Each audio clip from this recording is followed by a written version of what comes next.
When we were taken into custody, I thought I was being saved, rescued.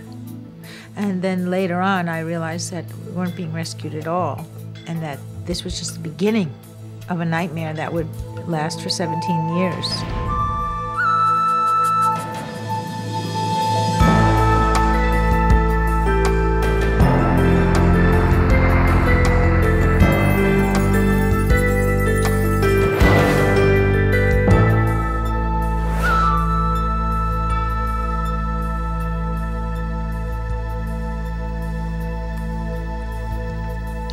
Sunny Jacobs and her husband were jailed for murder. Sunny's husband was executed in the electric chair for the crime. But after 17 years, previously suppressed evidence was uncovered, proving them innocent of the crime. Sunny was released. But 17 years of her life are gone, and her husband is dead. Are some injustices too great to be forgiven? What does it mean to forgive? Hillary Carr reports. The year was 1976. Sunny Jacobs received a call from Jesse Tefero, her common-law husband and the man of her dreams. Every once in a while, Jesse left to go earn some extra money for the family. Sunny didn't know how he earned it, and she didn't want to know. Jesse Tefero had promised Sunny this particular trip would be the last. But the business he was conducting with his friends in South Florida fell through, leaving him broke and in need of her help. I packed up the kids in this old car that we had with a case of oil, because it was the kind of car that just spewed black smoke out behind it down the road, and every once in a while you had to stop and pour in another can of oil and spew more black smoke. And I drove with the kids, breastfeeding my daughter, singing songs to my son, driving. After picking up Jesse, their old car broke down. So they called one of Jesse's friends, ex-con Walter Norman Rhodes. Rhodes eventually agreed to take them to another friend's house where they would wait for money to be wired from her parents. But it was getting late, so they pulled into a rest area to sleep. In the early morning hours, Trooper Philip Black and visiting Canadian Constable Donald Irwin stopped to do a routine check. In the process, ex-con Walter Rhodes shot and killed both officers. And so I covered the children, and then when the shooting stopped, I looked up to see where Jesse was, to see if he was okay.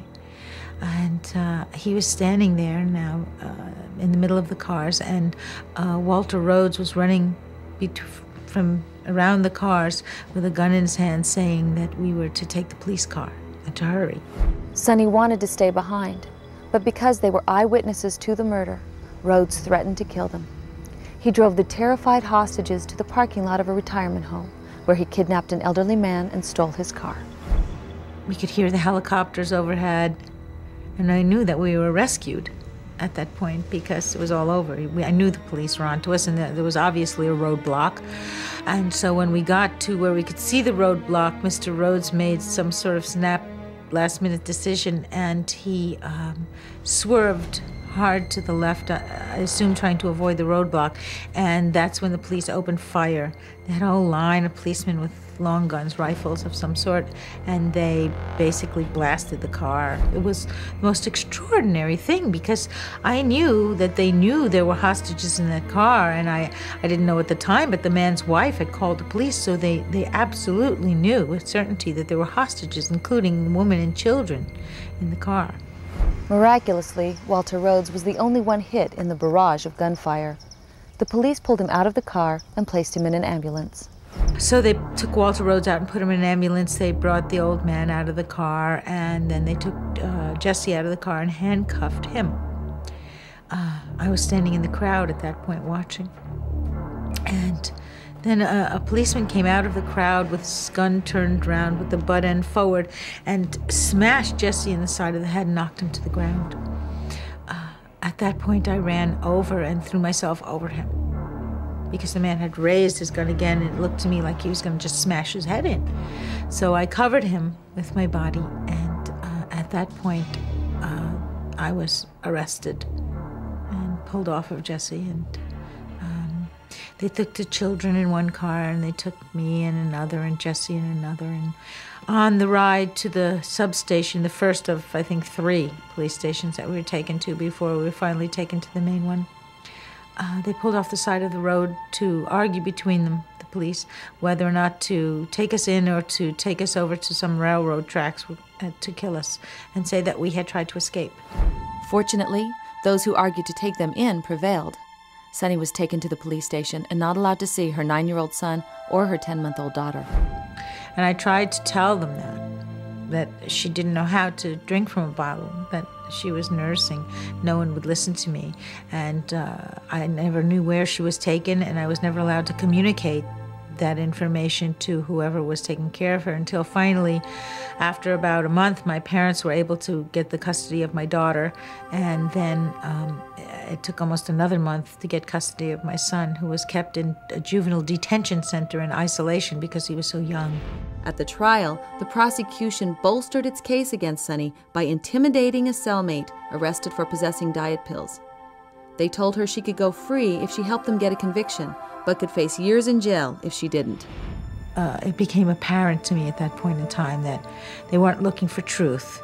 They were looking for conviction, and that things were not what they were supposed to be. In order to avoid the electric chair, Walter Rhodes plea bargained for 3 life sentences in exchange for his incriminating testimony against Sunny and Jesse. Jesse Tafero's trial lasted only 4 days, after which he was convicted and sentenced to death. A jury found Sunny Jacobs guilty and sentenced her to life in prison. But the judge, a former highway patrol officer, overruled the jury and illegally sentenced her to death. And I think he knew eventually that his sentence would be overturned, but that he would get a good chunk of my life in the meantime, and he did. We'll have more of this amazing story when we come back.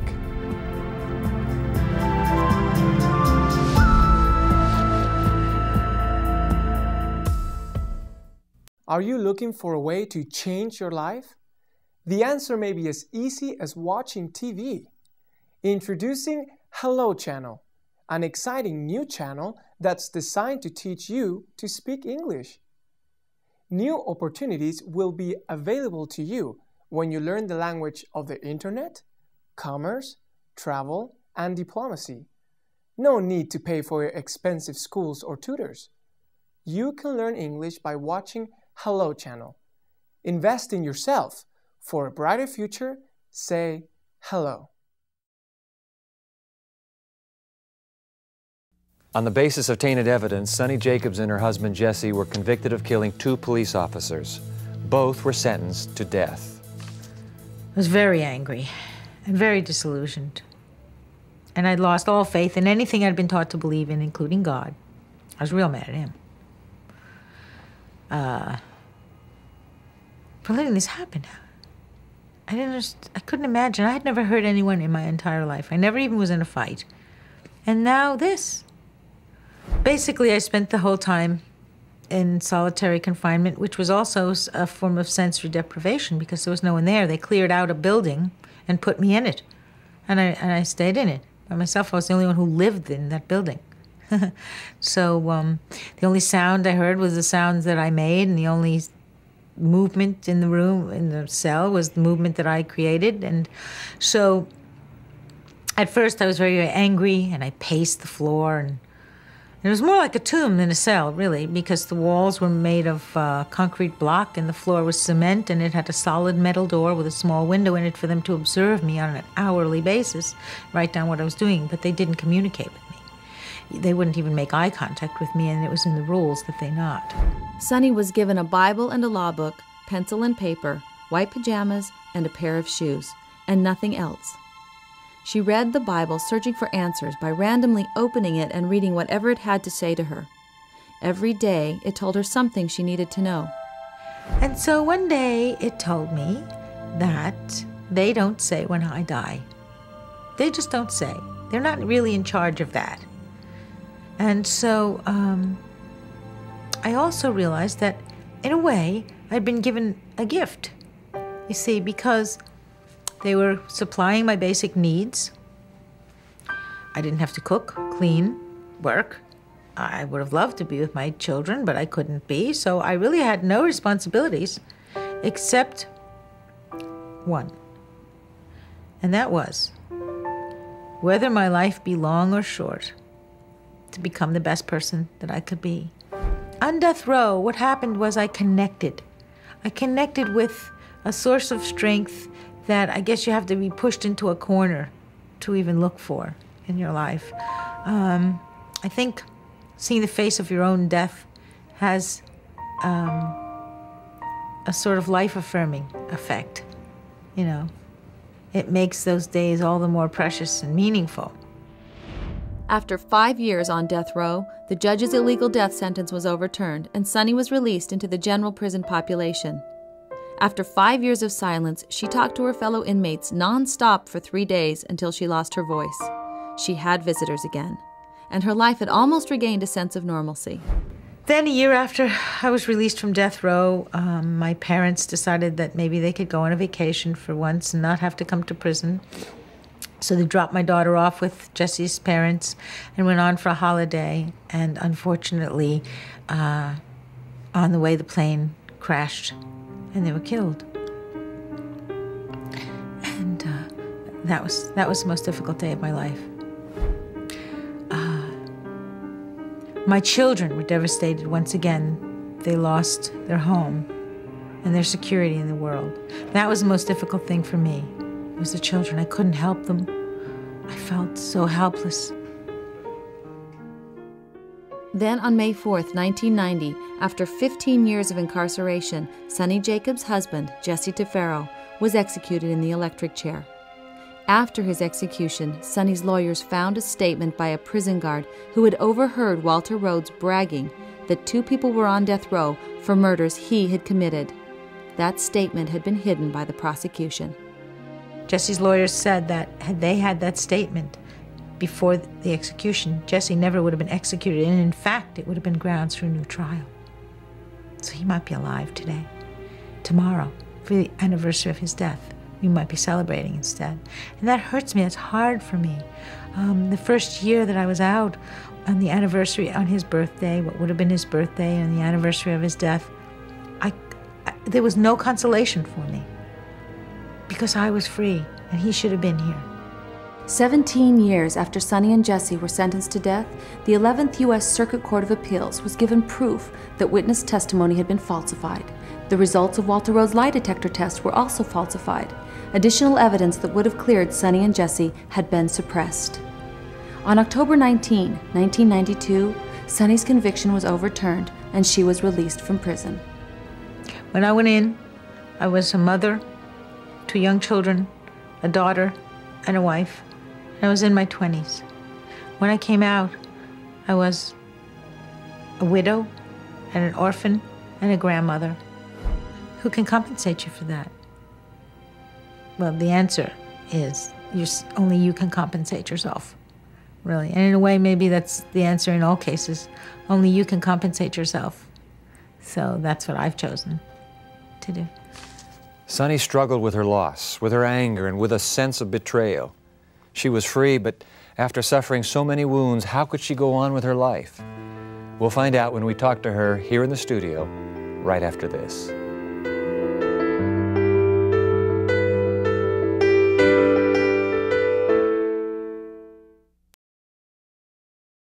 Just say. Just say. Just say. Just say. Just say. Just say. Just say. Just say. Just say. Hello.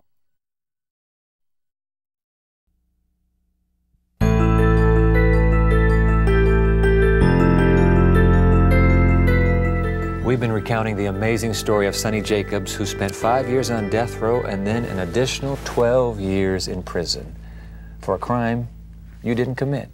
That's Sunny, correct. we're delighted to have you. Thank you. Glad you're here. I'm very happy to be here. The story ends with prison. You eventually get out of prison. What next? Well, that's my favorite part. Is it? Actually, yeah, the getting out part. And the police escorted me to the door with my little box of belongings. That was all I had after 17 years. And opened the door and handed me my box and told me to have a nice life. And I didn't know what to do because there was no one there to tell me. And, you know, in prison, someone always tells you what to do. So I walked over to the stairs and I hesitated because I thought, again, someone would surely say something. No one did. And I took a few steps down the stairs and again I waited and there was no reaction, so I started down the stairs, and by the time I got to the bottom of the stairs, I was running. I ran down the stairs, and I ran down the street, and the sun and the moon were both out at the same time. You know, that moment, it was so perfect. And it was in the evening, and I thought, this moment was just made for me. The sun and the moon were there to celebrate the moment with me. And yet, even at that moment, you have lost practically your whole world. You've lost your husband, Jesse. Your parents are gone. Essentially, you lost the childhood of your children. Why did you make the choice to forgive? Well, on my own behalf, I did it for myself. Because if I was going to have a beautiful new life, it would be a shame to drag all that muck into it. Hatred and anger and grief and bitterness and revenge and all of those negative things that just would hold me back. How would you define, in its essence, forgiveness? What is forgiveness? Letting go. Just letting it out. Gone. It's a choice, just like everything. It's the choice. It's choosing healing over revenge. It's choosing life over death. It's choosing to move forward rather than to look backward. Just an intellectual choice? Okay, I choose to let go. No more. It's gone. No, that's just the beginning. So how do you do it? The intellectual part is the decision. But then you have to get down into the deeper layers, and it has to become a spiritual process. So, Sonny, who do you blame? Blaming is useless. It's a waste of time, really. We can figure out what went wrong, but the main thing is to figure out how to fix it. And that's my focus. So you never thought about blame? Oh, sure I did. Oh, yeah, a lot in the beginning. But in order to move on, I got over it. What about I realized that the focus has to be on moving forward. Blame is looking backwards. So revenge, just a little bit of revenge, or? How much revenge satisfies a heart? Well, that's the point. There is never enough. That's the whole point. I'm glad you asked me. That there's never enough as far as revenge goes, and I've seen that over and over again in different circumstances. So, for me, revenge is not as important as healing. You got to choose, and I chose healing. I'm sure people who hear your story ask, well, why in the world is that woman not angry? You're not angry, are you? Occasionally, but that's when I realize I need to do the work again. Because anger takes the place of much more joyful things that I would rather fill my life with. And when you say do the work again, that means just revisiting forgiveness? Is forgiveness something you just keep revisiting? Yes. Okay. Yes, it's you got to come back process. to it again and again. Yeah, it's like posture. You Stand know? up straight. Yep, Yeah. you have to, oh, there I go again. Yeah. But that's okay, because I can. The justice in all of this, where's the justice? Just us. That's it. Oh, I like that. Just us. Just us. Oh, what's that mean? That means that if we each individually take up our responsibility to see that we are just to one another, that's the only justice we're really going to find in this lifetime. Hopefully, social justice will follow. Should I try to find justice for others? I think really if each of us concentrated on ourselves, then it would be a better job. And I can't always find justice for me. Yeah. It's sort of like a story that someone told me in Ireland about the father and daughter trapeze artists. And she said, "Don't worry, Dad, I'll look out for you and you look out for me and we'll be okay." And he said, "No, daughter, you look out for you and I'll look out for me and then we'll be all right." And I think the justice and forgiveness are sort of like that. But I think, yes, once you decide that you will live a just life, you visited upon all of those with whom you have dealings. Is it possible that in this life, justice sometimes is never really done? And the only justice that you can really count on is the justice that you give yourself. Justice is up to us. So, punishment isn't up to us so much. Revenge, saith the Lord, I believe, shouldn't be up to us. So we have to give ourselves justice. In my personal tragedy, I got to a point where I felt that in order to honor the lives that were lost, my own life included, the lives, all the possible lives I could have had, Jesse's life, my parents' lives, my children's lives that they could have had. In order to honor those, it didn't serve me to hold on to the anger and the bitterness and the resentment and the right to compensation. I should be compensated, you see. But I realized that the only one who could compensate me was me. And in this situation, for me to take their mother from them too and replace her with a miserable, old, bitter woman sitting there waiting to be compensated, that's not justice. The only justice that I could bring to the situation was to give them a loving, joyful, open person who can show them, who can be an example to them of what you can do when a tragedy happens and you have nothing and you pick yourself up and you move on and you make it better. And that's what forgiveness did for me. And that's the justice in this situation. I make that. That's my choice. And everybody has that choice. I can't make the whole world right. This big. That's the only part of the world that I control. And within that sphere, I can make the world right. And that's great. Beautifully put. Thank you, Sonny Jacobs, for sharing your story with us. Thank you. God bless you. Would you like to learn more about Sonny's story and her remarkable insights into forgiveness? Sign on to our website, The Evidence, that's one word, theevidence.org, and you'll find additional information we didn't have time for in this episode. We'll be back with some final thoughts right after this.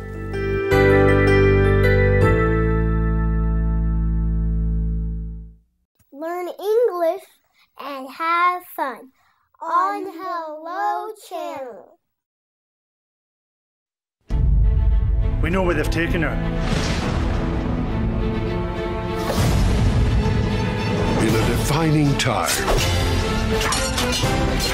amid a noble quest, a bond is forged.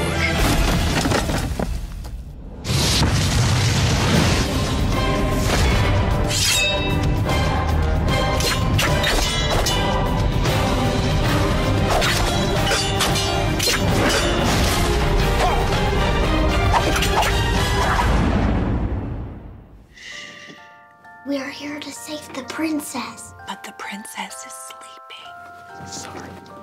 Imagine what a little time can do for your family. The princess is sleeping. Oh, sorry. Excuse us. Shh.